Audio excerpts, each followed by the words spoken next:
How's everyone doing? In this video, we're going to look at your 10A trade routes notes, focusing primarily on the Eastern Hemisphere. The essential question that you'll be able to answer is what or where were the major trade routes located in the Eastern Hemisphere from the years 1000 to 1500 CE. Alright, the first one we're going to talk about is the Silk Road. We've obviously talked about the Silk Road. It is overland, and it is connecting China with India, with the Middle East, and eventually Constantinople. As with all videos, remember, if I'm moving too fast for you, you can always stop, pause, and rewind videos. It's the beauty of the internet. Moving on, our next one that you need to know are maritime routes in the Indian Ocean. Now, maritime means over water. And these maritime routes are connecting primarily China with India, with the Middle East, and portions of East Africa. Now, the reason we would want to trade over water, because this is the same trading areas, the same areas we're connecting as with the Silk Road. The reason we want to trade over water is we can move more goods. Okay, when we can put things on ships, we can move more goods, usually faster. I guess the sucker don't want to write right now. Yeah. Alright, moves more goods, usually faster. Okay, come on.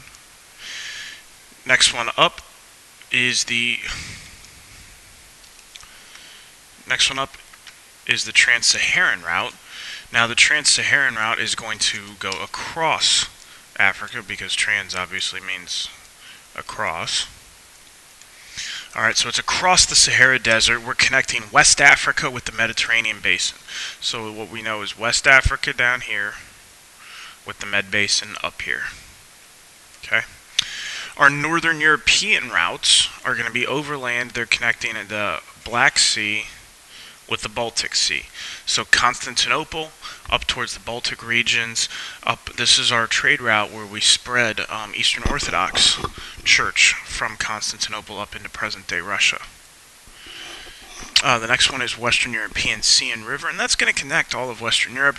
But the big thing here is sea and river, which means, again, you have to understand that means we can move more goods. We can transport more things on a ship by wind power or by current than we can by horse or ox-pulled cart. And then the South China Sea is the last one, and that's going to connect Japan with Korea with China. You're going to see Buddhism spread along this trade route, among other things. Now also today, we're going to talk about how did trade facilitate the diffusion of goods and ideas among different cultures. So how does trade help facilitate diffusion? Remember, diffusion is that fancy word that means spread. Alright, so during the Middle Ages, several major trading routes develop. In the Eastern Hemisphere, these trading routes are going to develop among Europe, Africa, and Asia. And then these regional trade networks and long-distance trade routes in the Eastern Hemisphere aid the diffusion and exchange of technology and culture amongst Europe, Africa, and Asia. That's what you have to understand. These trade routes aren't significant just because there was trade. They're significant because of the spread of technology and culture along them. Alright, so under goods that are traded, the first thing we've got is gold. Gold is originating primarily in West Africa, which is beneath the Sahara Desert out here, and they're coming primarily from the Ghana, Mali, and Songhai empires. Our second good is we have spices from the lands around the Indian Ocean.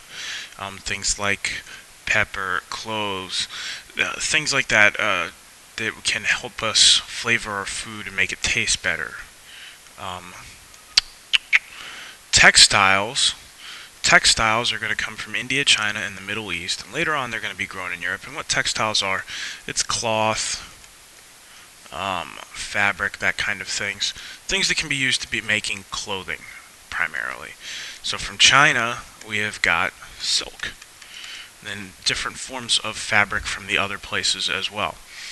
Porcelain is going to come from China and Persia, and the way to think about this is it's fine pottery, very, very, very, very fine pottery. Moving on, and then amber is going to come from the Baltic region, Northern European trade routes, and along the Baltic Sea to Black Sea. And what amber is, guys, It's fossilized tree sap. If you're a movie fan and you watch the original Jurassic Park, that is how they get the DNA to grow the dinosaurs with. So fossilized tree sap, amber, it's very pretty looking, makes a nice little gem. Alright, technologies that gets transferred is we have paper and printing money. They're going to originate in China, and they're going to eventually transition to the Muslim world. Remember, Baghdad under the Abbasids was a center of paper production and money for the Muslims. We have new crops coming from India, specifically sugar. Water wheels and windmills come from the Middle East. And what do water wheels and windmills do? They capture the power of water and wind and put it to our use, but unlike nowadays where we can use it to create electricity, we didn't really have the ability to harness electricity back then. Okay, so what water wheels and windmills do is they're using simple machines and levers and whatnot. They are able to power grist mills or stone grinders.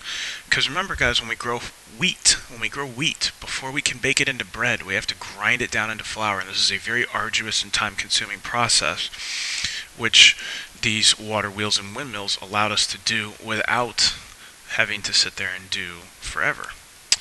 And then the fourth one is some navigation tools that are very important to develop in the Indian Sea. We have the compass, which obviously helps you get directions, so instead of getting lost and sailing around aimlessly forever, you can figure out where you're going. And then the big one here, guys, is you need to know the lateen sail. And you'll see what that is right here, is that's a triangular sail. And if you notice, the sail is set to the side of the ship. It's not set like we've seen with our Greek triremes and our quincremes from the Roman times. It's not one of those, which had the square sail set in the middle. So up until the development of the lateen sail, you had two options for sailing over water. If the wind was behind you, so if you were trying to go north and the wind was blowing to the north, so it would have been behind you, you could drop your sail and go along with the wind. If the wind was blowing in the wrong direction, then you had two choices. You could either go in the wrong direction, or you could roll the sail up and start paddling. And so that's why when you see Greek triremes, you see that while they do have a sail, they are primarily made up of oars, so that they can sail against the wind. Well, the lateen sail is actually a technological development that's going to allow us to sail into the wind. So if the wind is blowing this way, and the way the lateen sail works, if you've ever seen a sailboat tacked over, instead of sailing straight into the wind, what you do is, as you can see, the sails are to the side. You sail along the wind, the sails catch it, power the ship, you generate enough speed where you can make a wide turn and then go back in the other direction. And then you go back in the other direction. And you go back in the other direction. And while that seems like it'll take forever, you are moving the way you want to, whereas otherwise you wouldn't be moving at all. It allows you to save up cargo space within the ship because you no longer need oarmen, and you don't need as many people to sail the ship anymore. Some ideas that are spread along these trade routes: printing and paper money are going to come from China. Religions are key and important to remember: printing, paper money. Alright, and religions, we've got Buddhism is going to go from China to Korea and Japan. That's your South China Sea trade route. Okay, Buddhism will spread along it. Hinduism and Buddhism are originally, remember, going to originate in India and then spread to Southeast Asia as well along trade routes. And then in Islam is eventually going to spread into West Africa, Central and Southeast Asia. So we've already talked this year about the spread of Islam. Throughout North Africa, up the Iberian Peninsula into modern-day Spain, and then eventually throughout the Arabian Peninsula and what we know as the Middle East.